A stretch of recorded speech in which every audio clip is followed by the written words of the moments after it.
The necklace had been my grandmother's, white gold with 3 small diamonds, delicate and understated.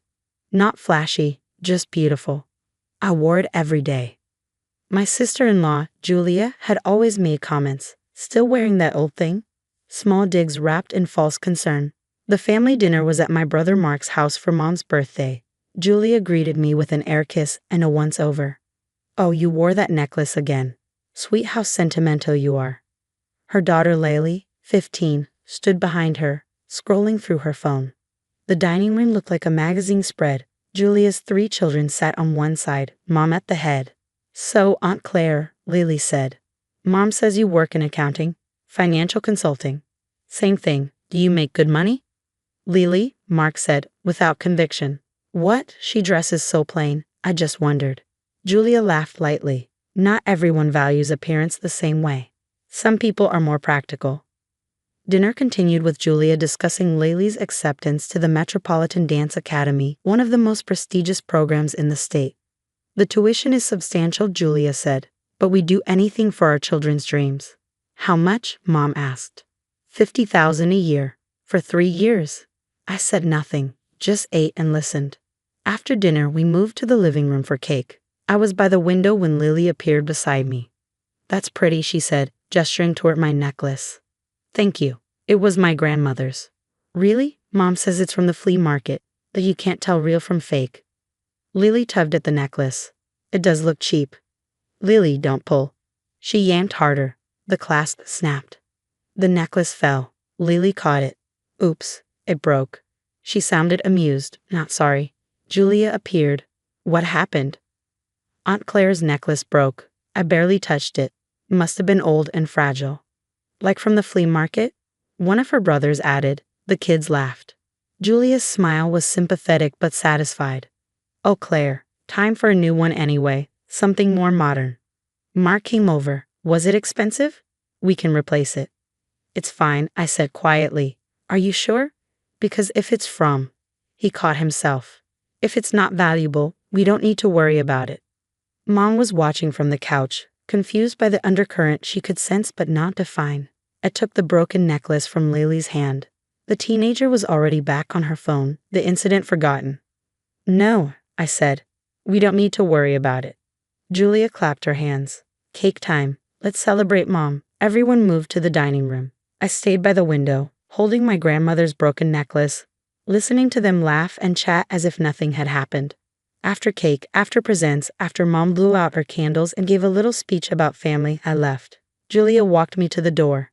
"Thanks for coming," she said. "And really, don't worry about the necklace. It's just jewelry. Memories are what matter." "You're right," I said. "Memories are what matter." I drove home and made tea. Then I opened my laptop. The first email went to Margaret Wells, Director of Admissions at the Metropolitan Dance Academy. "Dear Margaret, regarding the scholarship for Lily Morrison, student ID 2847, I'm withdrawing my funding effective immediately. Please process termination of the 3-year commitment. This decision is final and permanent." Margaret and I had met at a fundraising gala 3 years ago. We discussed private donor sponsorships. I had endowed a 3-year scholarship for Lily, $50,000 per year, paid quarterly, listed as academic merit scholarship. Julia and Mark never questioned how she qualified. The second email went to Mark, copying Julia. "Lily's scholarship at the Metropolitan Dance Academy has been discontinued. The donor withdrew funding this evening. The Academy will contact you about payment. Tuition due within 30 days or enrollment terminates." I hit send and closed my laptop. Mark called 20 minutes later. "Claire, the Dance Academy just called. Lily's scholarship is canceled?" "Yes." "Do you know what happened?" "That's unfortunate." "Unfortunate? The tuition is $50,000 a year. We can't afford that. We budgeted around the scholarship, Julia's car payment, the pool renovation, your boat." "That's not the point." "Then what is?" Silence. "Then, was it you? Were you the donor? Does it matter? If you were paying, we should have thanked you. Could you? Would you have?" More silence. "Julia said some things tonight," he finally admitted. "About your necklace. About you. They weren't kind." "No, they weren't." "And Lily broke it." "She did. So this is revenge? You're punishing a 15-year-old girl because of a broken necklace?" I'm withdrawing financial support from someone who was taught to disrespect me. There's a difference. She's a child. She's old enough to know cruelty. Old enough to laugh while breaking something precious. Old enough to call it cheap while her mother smirked. It was an accident. It was carelessness, enabled by your wife's contempt and your silence. I could hear Julia in the background, demanding to know what was happening. Claire, please. Lily loves that academy. It's her dream. Then you'll find a way to pay for it. Sell the boat, refinance the house, figure it out like everyone else does. We can't. You said you'd do anything for your children's dreams. Now you get to prove it. This is cruel. Is it? More cruel than mocking someone's financial status? More cruel than teaching your daughter that her aunt is poor and tasteless? More cruel than laughing while she destroys an heirloom? Mark had no answer. The necklace, I continued, was appraised at $18,000. White gold, 3/4 carat diamonds, Art Deco period. My grandmother bought it in 1945 with money she'd saved working in a factory during the war. It's been in our family for 80 years. 18,000. Julia called it a flea market trinket. Lily broke it because she was taught I wasn't worth respecting. And you said nothing. I didn't know. You didn't ask. You assumed. Just like you assumed Lily's scholarship came from her merit alone. Just like you assumed I was poor because I don't flaunt wealth. Julia grabbed the phone. Claire, this is insane. You can't destroy Lily's future over a necklace. I'm not destroying anything. I'm simply no longer funding it. We can apologize. Lily can apologize. We'll replace the necklace. With what? You can't afford $50,000 for tuition you thought was covered. How will you afford an $18,000 necklace? That's not fair. What's not fair is spending 3 years secretly funding your daughter's dream while you mock me at family dinners. What's not fair is watching her break something precious because you taught her I was beneath her. I never said you were beneath us. You said I had plain taste because I don't make real money. You said I couldn't tell real from fake. You called my grandmother's necklace a flea market trinket. Lily just believed you. Silence. Then, how did you know I said those things? She told me, right before she broke the necklace. Mom says it's from the flea market. Mom says you can't tell real from fake. Your words delivered by your daughter, moments before she destroyed something irreplaceable. Julia's breath was shaky. I didn't mean. I was just. You always seemed so plain compared to. Compared to what? Your appearances? Your renovations? Your lifestyle that you couldn't afford without your daughter's mysterious scholarship. That scholarship was merit-based. That scholarship was me. 3 years, $150,000, paid quarterly, for a niece I loved and wanted to support. Past tense, Mark said, back on the phone. You said loved, past tense. I still love her, but I won't fund someone who treats me with contempt. I won't pay $50,000 a year to educate someone who's being taught I'm worthless. So you'll just let her lose everything? I'm letting her family decide what she's worth. You said you'd do anything for your children's dreams. I gave you 3 years of not having to. Now you get to prove you meant it. I hung up.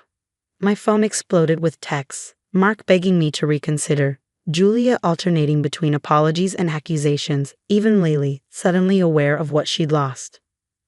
Aunt Claire, I'm sorry about the necklace. I didn't know it was valuable. Please don't take away my school. I responded once. You didn't know it was valuable, so you felt free to break it. That's the problem. The next morning, Mom called. Mark told me what happened. All of it. All of it. That you were paying for Lily's academy. That you canceled it last night. That Julia said terrible things about you. She did. Why didn't you tell us you were funding Lily's education? Because I wanted to help without credit. I wanted Lily to have opportunities without obligation. That's generous. It was, until it became an avament. Mom was quiet for a moment. The necklace. Grandma's necklace. Is it really broken? The clasp snapped. It's repairable, but it'll never be quite the same. And Lily just pulled it off your neck. She grabbed it, called it fake, and yanked until it broke, while her brothers laughed and Julia smiled. That's unacceptable. Yes. But Claire, she's 15. She didn't understand. She understood enough to be cruel, to mock, to destroy. She's old enough to face consequences. Consequences that severe? Consequences equivalent to her actions. I invested $150,000 in her future. She broke something irreplaceable because she thought I was too poor to matter. Those consequences feel proportionate to me. Mom sighed. Mark says they can't afford the tuition. Then they'll have to make choices.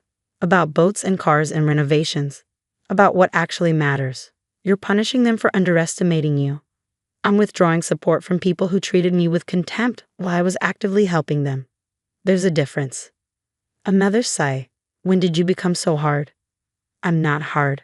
I'm done being soft with people who mistake kindness for weakness.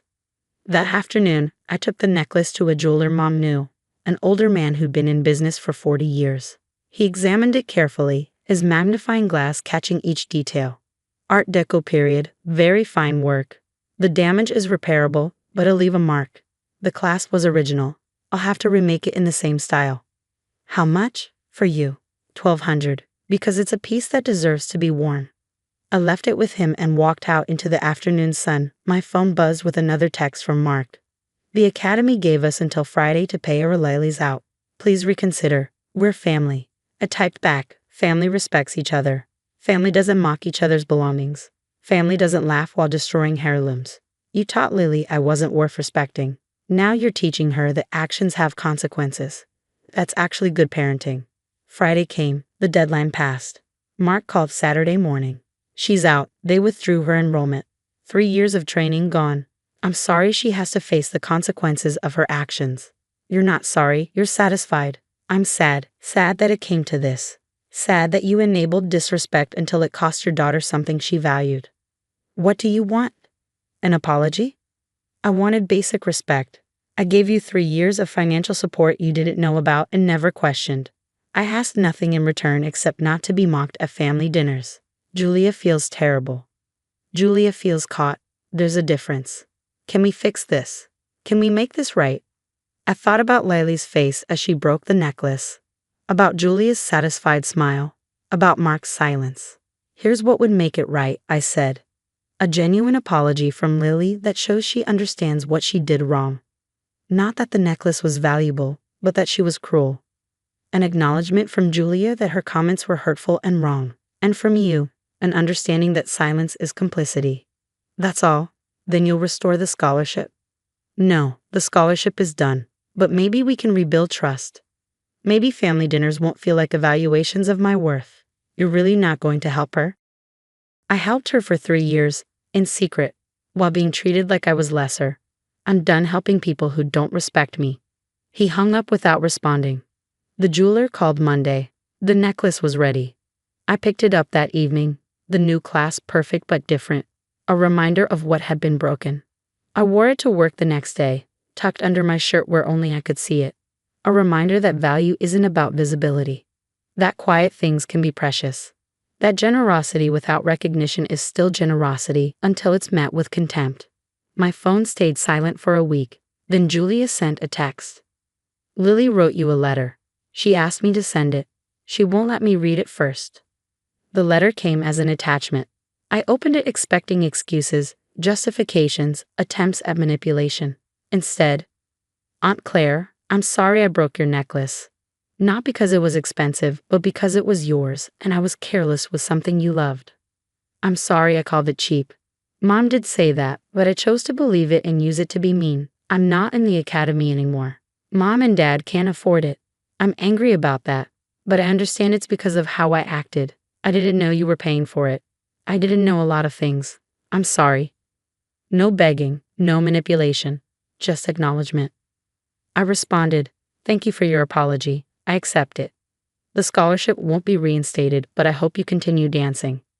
Real passion doesn't need prestigious academies. It just needs dedication. She wrote back, I found a local studio. It's not the same, but the teacher is good. She says I have potential. Thank you for the 3 years you gave me. Even though I didn't know it was you, it mattered. I stared at the message for a long time. Then I wrote, keep dancing. Maybe someday we'll watch you perform, without judgment, with just family pride. She responded with a simple, I'd like that. The necklace sits against my skin as I type this, the new clasp secure but different. A reminder that some breaks can heal but leave marks. That value isn't determined by other people's recognition. That generosity is a gift, not an obligation. And that sometimes the most loving thing you can do is let someone face the consequences of their choices. My niece lost her prestigious academy. But maybe, just maybe, she learned something worth more than dance training. She learned that cruelty costs, that assumptions deceive, that the quiet aunt in plain clothes might be the very foundation you're standing on, and that before you call something worthless, you should consider who's been paying the price for your dreams all along.